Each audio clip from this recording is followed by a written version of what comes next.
សួស្តីបងប្អូនទាំងអស់គ្នានៅក្នុងជីវិតគូសេចក្តីស្រឡាញ់គឺជាគ្រឹះដ៏សំខាន់ប៉ុន្តែរឿងលុយកាក់គឺជាការពិតជាក់ស្ដែងដែលមិនអាចមើលរំលងបានឡើយ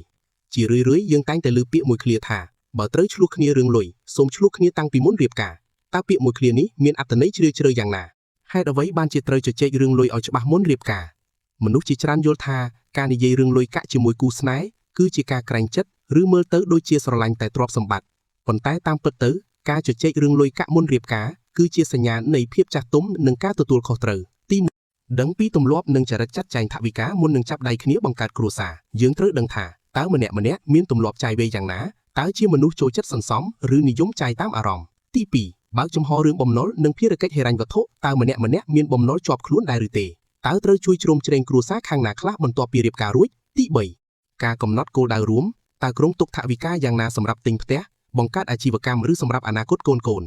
ការឆ្លោះគ្នាមុនរៀបការប្រសើរជាងការបែកបាក់ក្រោយរៀបការការដកស្រង់ឬការជជែកវែកញែករឿងលុយកាក់នៅពេលកំពុងស្រឡាញ់គ្នាប្រហែលជាអាចធ្វើឲ្យមានការទាស់ទែងឬយល់ច្រឡំខ្លះប៉ុន្តែការឆ្លោះគ្នាដើម្បីស្វែងយល់ចិត្តគ្នានិងតម្រូវទិសដៅមុនរៀបការគឺប្រសើរជាងការឈ្នះចាញ់រហូតដល់បង្កើតជាវិបត្តិគ្រួសារបំណុលវណ្ឌកឬការលែងលះគ្នានៅពេលដែលមានចំណងអាពាហ៍ពិពាហ៍រួចទៅហើយប្រសិនបើអ្នកទាំងពីរមិនអាចរៀបចំផែនការនិងដោះស្រាយបញ្ហាហិរញ្ញវត្ថុរួមគ្នានៅពេលនេះទេនោះជីវិតក្រោយរៀបការនឹងត្រូវជួបប្រឈមមុខនឹងសម្ពាធយ៉ាងធ្ងន់ធ្ងរ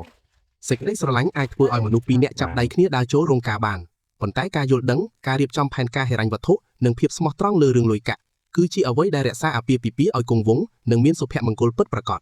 ចុះសម្រាប់បងប្អូនវិញតើយល់ឃើញយ៉ាងណាដែរចំពោះទស្សនៈមួយនេះសូមបញ្ចេញមតិយោបល់នៅខាងក្រោមទាំងអស់គ្នា